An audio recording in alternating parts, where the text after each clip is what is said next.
Saya bilang, tidak ada gunanya Anda IQ-nya tinggi, tapi pemalas, tidak memiliki disiplin. Yang penting adalah Anda sehat, mau berkorban untuk masa depan yang lebih cerah.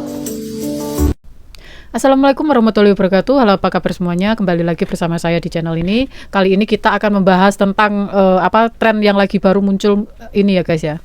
Saya benar-benar terganggu banget sebagai warga negara Indonesia gitu loh. Separah itukah Indonesia? Jadi kalian pasti tahu lah guys.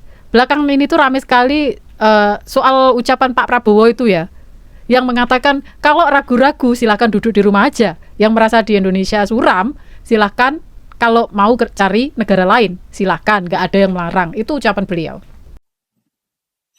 Yang ragu-ragu, silakan duduk di rumah aja. Yang merasa Indonesia suram, silakan kalau mau cari negara lain. Silakan, tidak ada yang melarang. Nah, videonya sekarang itu disambung-sambungin dengan pernyataan lama Donald Trump sekitar Juli 2019. Workers in our audience too. They brought a lot of their workers here. If you're not happy here, then you can leave. As far as I'm concerned, if you hate our country, if you're not happy here, you can leave. And that's what I say all the time. That's what I said in a tweet, which I guess some people think is controversial. A lot of people love it, by the way. A lot of people love it. But if you're not happy in the U.S., if you're complaining all the time, very simply, you can leave. You can leave right now. Come back if you want. Don't come back. It's okay too. Ingat, bertahun-tahun sebelum ucapan Pak Prabowo, bukan meniru, bukan tren baru. Video lama yang diangkat ulang dan dirangkai sembarangan. Oke? Dan yang saya sangat sayangin banget nih, ya, yang sangat bikin saya jengkel juga, hampir sebagian besar digoreng habis-habisan oleh sebagian TKI di Malaysia nih, ya, yang jadi YouTuber seolah-olah jadi pahlawan kesiangan, ya. Katanya mereka alasannya mengkritik. Kamu pikir orang Indonesia itu sebodoh kalian gitu? Nggak bisa bedain mana menghina, mana mengkritik. Hah? Kalian tahu nggak? Orang-orang Indonesia yang bekerja di negara lain selain Malaysia ya, entah itu di Eropa, Amerika, Inggris, Timur Tengah, dan Asia lainnya, justru mereka jadi konten kreator nggak sembarangan, ya. Mereka memberikan masukan yang tenang dan positif dan memberikan perbandingan yang lebih objektif. Jadi gini loh, berpikir, apakah kalian itu di sana lagi lelah fisik, apalagi mungkin mengalami tekanan kerja, ya, sehingga kalian itu stres yang nggak tersalurkan. Jadi pelampiasannya itu sembarangan tanpa berpikir panjang, ya. Ketika ada isu negatif tentang Indonesia langsung digoreng cari perhatian. Kalian itu sepinter apa sih? Tahu apa, sejauh mana tahu Indonesia seperti apa sekarang? Kalau kalian tinggal di sana, mending pulang dulu. Lihat Indonesia seperti apa sekarang, ya. Nggak usah dibanding-bandingkan dengan negara tempat kamu bekerja, ya. Nggak usah norak. Kalian itu udah gaji kecil, sombongnya luar biasa. Heran saya. Lihat teman-teman kalian yang bekerja di Eropa, di Amerika, di negara di luar negara yang kamu kerjain sekarang. Gaji mereka itu 2 kali lipat, bahkan ada yang 4 kali lipat lebih tinggi dari kalian. Kalian suka membanding-bandingkan gaji sana dengan gaji Indonesia. Lu waras nggak? Nah, jangan samakan gaji negara yang lu tempati saat ini dengan gaji Indonesia, dengan nilai kurs, oke? Kalau nggak tahu apa-apa, mending diem daripada kalian itu bikin huru-hara di media sosial. Kalian itu terlalu sempit pikirannya. Ya? Saya juga sudah lama berada di luar negeri, tapi untuk bekerja bukan menetap selamanya. Ini ada konten lainnya, saya jadikan pandangan buat kalian untuk berkaca ya. Dia ini dari kecil sampai dewasa tinggal di luar negeri, nggak di Indonesia. Tapi kalian tahu nggak, kekayaan dia justru dia dapatkan saat dia pulang kembali ke Indonesia. Dia bangun bisnisnya di Indonesia. Sekarang sukses, kembali ke negara asalnya, sudah, kaya dia. Kamu lihat aja videonya. kacamata yang bisa rekam video, biar you bisa lihat yang aku lihat apa. So, gaya hidup aku dulu ya, biar ada perbandingan dulu. Gaya hidupku kayak apa, and then startingnya kayak apa, tapi dan lain-lain. Aku seorang yang memang besar di luar negeri. So, aku besarnya itu di luar, tapi aku kayanya itu di Indonesia. Datang ke Indonesia gak bawa apa-apa. Serius, aku bahkan homeless. Sempet homeless di Indonesia. Di Jakarta itu aku gak ada tempat tinggal, aku harus makan sisa makanan orang. Karena aku lapar, aku gak ada duit, aku begitu, oke? Nah. Jadi intinya, ya, kemakmuran itu bukan sekedar soal tempat, melainkan kemampuan kalian dalam melihat peluang, ya. Kalau masih ragu, pelajari dulu. Kalau benar yakin lebih baik di luar negeri, ya monggo kalian coba belajar, pergi ke luar negeri. Coba-coba dulu, ya. Tapi kalau nggak punya duit, lu jangan coba-coba, ya. Kenapa harus ikut-ikutan tren-tren yang nggak jelas, yang nggak bisa memberikan manfaat buat kehidupan kalian gitu? Hah? Ingat ya, kalau kalian mau keluar negeri ya, jangan berangkat tanpa persiapan, lalu terlantar. Nanti siapa yang disalahin? Negara lagi, ujung-ujungnya negara disusahin lagi, mulangin kalian, pakai duitnya rakyat Indonesia pula. Jadi double ganda tuh uang dipakai buat kalian ini yang nggak tahu diri. Tos keluar negeri pasti kaya. Kalian percaya ini? Jangan kira jawabannya sesimpel ya atau tidak, ya. Hitung dulu gaya hidup seperti apa yang kamu inginkan. Biaya hidup, pajak, di mana peluang usahamu lebih besar? Jawabannya beda bagi setiap orang, oke? Belum tentu pengalaman saya itu jadi pengalaman kamu, ya. Makanya saya nggak mau membagikan pengalaman saya.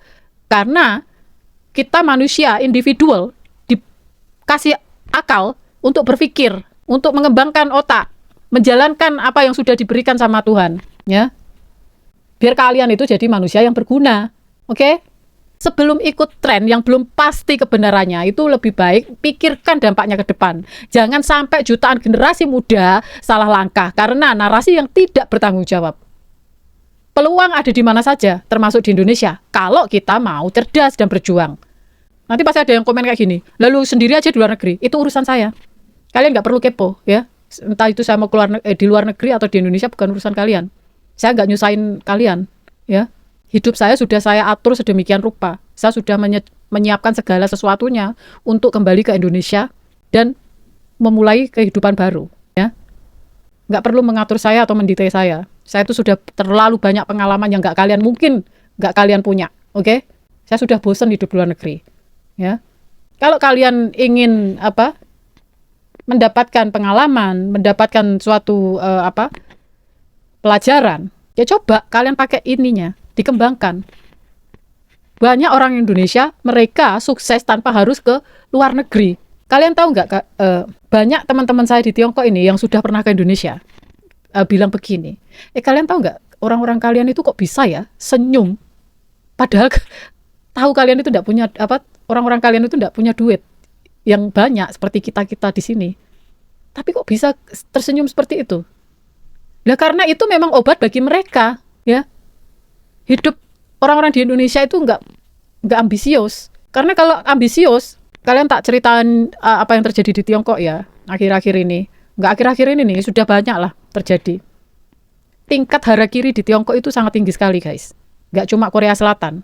Karena apa? Di sini kehidupan persaingan itu sangat ketat banget. Saling berlomba untuk mencari peluang. Gitu loh. Ya, kehidupan setiap manusia itu ya sama aja. Apa yang terjadi di luar negeri itu sama seperti di Indonesia. Cari peluang. Kalau kalian nggak punya niat itu, ya saya yakin kalian juga akan mengambil hal yang sama, harakiri. Karena kalian nggak mampu menemukan tujuan hidup kalian. Mungkin kalau kalian di posisi saya nih, mungkin akan harakiri juga. Saya yakin. Saya 30 tahun berpisah dengan keluarga saya. Oke? Walaupun ya, setiap setahun saya pulang. Tapi itu belum tentu mengobati kerinduan saya terhadap keluarga saya tiap harinya. Saya tidak masalah, saya punya tujuan di sini. Oke? Tidak masalah buat saya. Dan kebetulan memang saya yang diberi talenta, maksudnya diberi kelebihan untuk bisa berkomunikasi dengan orang asing. Nah, ini kesempatan seperti ini saya gunain gitu loh. Nah, sama, kalian kalau pengen maju seperti itu, ya cari peluang itu.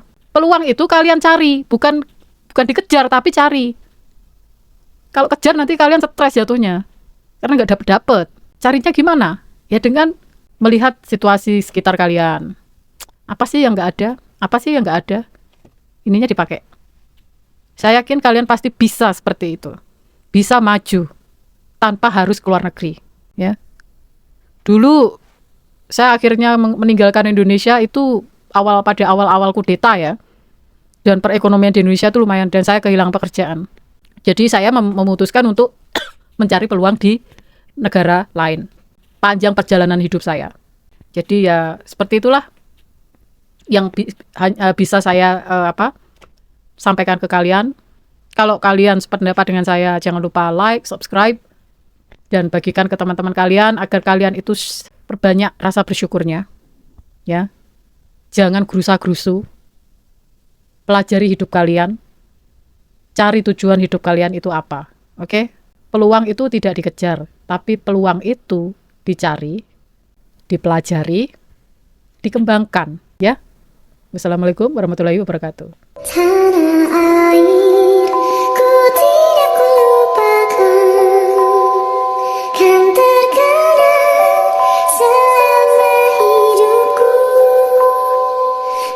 Proklamasi kami bangsa Indonesia dengan ini menyatakan kemerdekaan Indonesia.